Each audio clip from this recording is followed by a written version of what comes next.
Listen closely, not with the ears you use for noise, but with the quiet, tired corner of your soul. The world is loud. It shouts about success.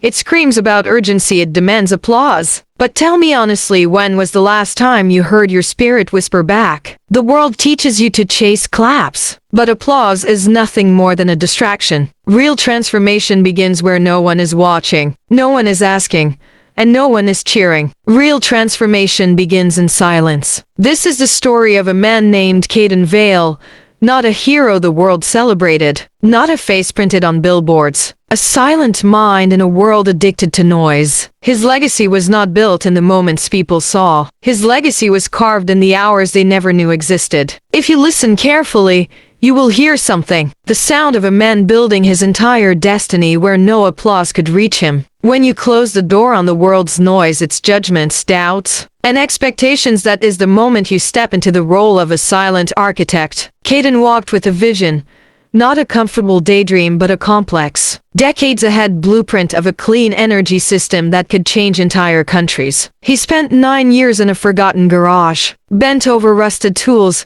breathing metal dust instead of hope, sacrificing nights while everyone else celebrated weekends. 9 years of no, I can't come. 9 years of I have work to do. 9 years of being invisible so one day his work could be undeniable. His first great test came from the man he trusted most, Dr. Lysander Reed, a mentor, a father figure, a respected pioneer. Caden approached him with trembling hands and a full heart. Reed examined the device, running his fingers across the wires and circuits, and smiled a slow, warm, poisonous smile. Caden, this is extraordinary, but it's too ambitious. Too early. Scale it down. Caden absorbed the words like scripture. He believed Reed, believed his intention, believed his guidance. But Reed wasn't trying to protect him. He was buying time. 3 months later, the world saw the headline. Dr. Reed unveils revolutionary clean energy breakthrough. Caden's design, Caden's work, Caden's life. And not even a footnote with his name. Betrayal doesn't explode. It sinks quietly into your chest like a cold stone. Caden didn't scream. He didn't break. He didn't run to lawyers. He went back to the empty garage. He sat on the concrete floor staring at the dust on his workbench. And something ancient awakened inside him. The understanding that the people you trust most can exploit you the most easily. But that pain,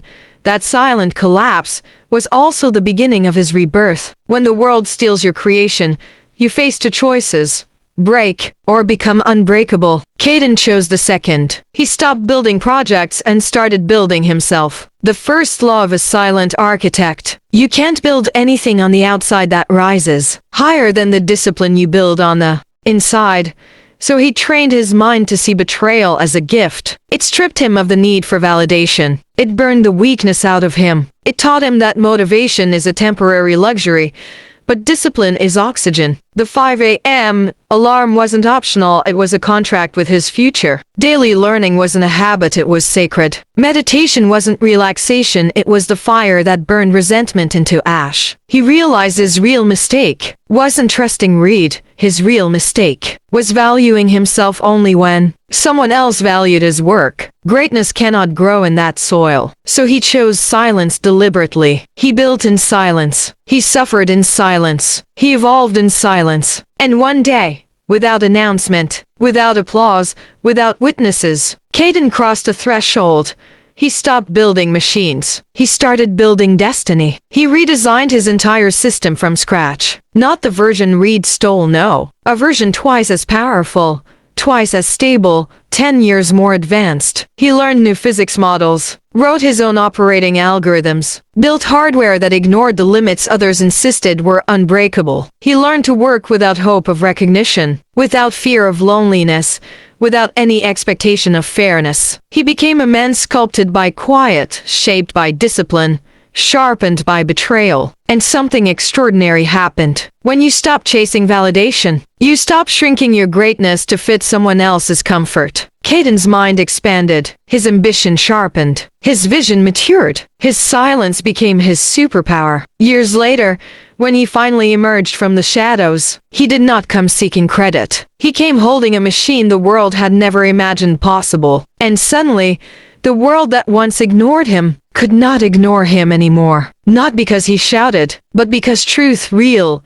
unstoppable truth, does not need volume. It needs consistency. Caden didn't return to the world with anger. Anger burns fast and dies young. He returned with precision, with patience, with the quiet confidence of a man who has survived himself. And that made him dangerous in a way the world had no defense for. The new prototype he built wasn't just a machine, it was a declaration. A silent, unspoken promise that no betrayal could stop a man who had learned to stand alone. He took a small storage unit on the edge of the city, filled it with nothing but tools, notebooks, and an old mattress. That space became his temple. He worked 15 hours a day, sleeping only when his mind forced him. He trained his thoughts like an athlete trains muscles. Every doubt was interrogated. Every fear was broken. Every memory of Reed's betrayal was melted into fuel. He wasn't building to prove Reed wrong. He was building because silence had shown him who he truly was. And while the world celebrated the genius Dr. Reed,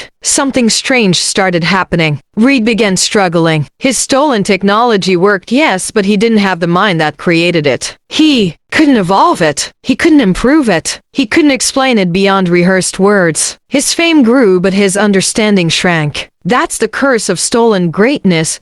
You can take the result, but you can't take the journey that built it. Caden had the journey. Reed had only the stolen destination. And stolen destinations always collapse. Meanwhile, in that silent storage unit, something legendary was happening. Caden realized that every betrayal has a counter-gift. Reed took his blueprint, so Caden built a better one. Reed took his recognition, so Caden built himself. Reed took the applause, so Caden built the future. There is a moment in every builder's life when the world becomes irrelevant. When all that matters is the work. When the work becomes prayer, purpose, identity. Caden reached that moment alone, under a flickering bulb, soldering wires with shaking hands at AM. He didn't need motivation. He didn't need praise. He didn't need witnesses. He needed only the quiet certainty that he was becoming the man he once begged the world to see. Months became years. Not wasted years, forged years. Years that sharpened him like a blade. He read thousands of pages on quantum thermodynamics, materials science,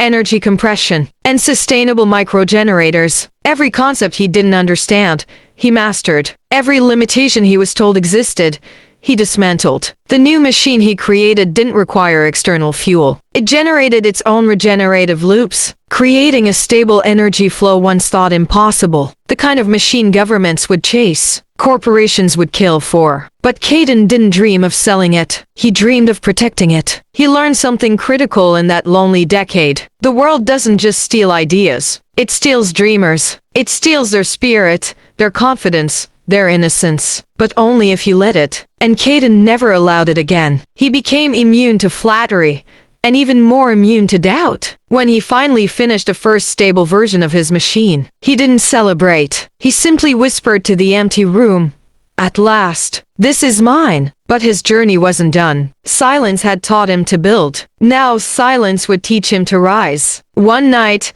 while testing the prototype, the energy output exceeded every simulation he had run. Not by a little, but by a margin so massive it scared even him. He stood there in the glow of his own creation, realizing the truth. He had built something no one in the world could replicate. Not Reed. Not any corporation. Not any team of engineers. This machine was born from loneliness, betrayal, perseverance, and these are ingredients science cannot copy. Caden stepped outside the storage unit, breathing the cold night air. The city lights blinked in the distance. He looked at them not with longing, but with clarity. For 9 years he wanted the world to see him. For the next 9 years he wanted the world to leave him alone. But now, after all this time, something new awakened inside him. The understanding that what he had built didn't belong in silence anymore. The question wasn't whether he was ready. The question was whether the world was. He walked back inside, looked at the machine pulsing with quiet power, and whispered, "They took my first idea. They will not survive my second." Not spoken with arrogance, spoken with inevitability, because a man forged in silence does not seek revenge. He becomes too powerful for revenge to matter. His existence becomes the answer. Caden's transformation was now complete. He was no longer the invisible mechanic, no longer the naive inventor, no longer the boy seeking a mentor's approval. He had become something else entirely, a man whose destiny no longer depended on the world, but a man the world would soon depend on. Caden didn't announce his breakthrough. He didn't run to investors or journalists. He did what only men shaped in darkness know how to do.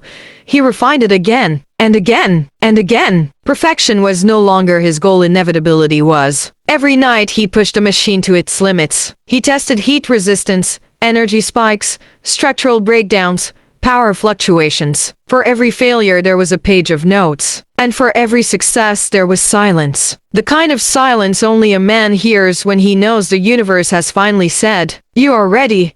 But Caden had learned one lesson deeper than all others. The world doesn't fear brilliance. It fears the man who cannot be controlled. He knew that once his discovery left that storage unit, he would never truly be alone again. Governments would hunt him. Corporations would manipulate him. Thieves would assassinate him. But he wasn't the same vulnerable dreamer Reed had stolen from. He was now a man who understood the battlefield long before stepping onto it. One ordinary evening, while revising the magnetic stabilizer, Caden paused. Not because of fatigue, not because of doubt, but because he sensed something unusual in himself. Calm. A deep, unshakable, anchored calm. The kind of calm that only arrives when your purpose is finally stronger than your pain. He sat down on the cold floor, leaning against a metal wall, and breathed slowly. The past came back to him, not to hurt him, but to show him how far he had come. The boy desperate for approval. The night Reed smiled that lying smile. The crushing silence that followed. The years of grueling isolation. Every one of those moments suddenly aligned like stars forming a constellation. His entire life was pointing him here. Not to revenge, not to validation, but to mastery. The next morning, just before dawn, Caden carried the machine outside the storage unit. The sky was still, painted in that deep blue darkness that exists only between night and sunrise. He placed the machine on the ground, connected the stabilizer core, and pressed the activation switch. A soft vibration filled the air. A gentle hum,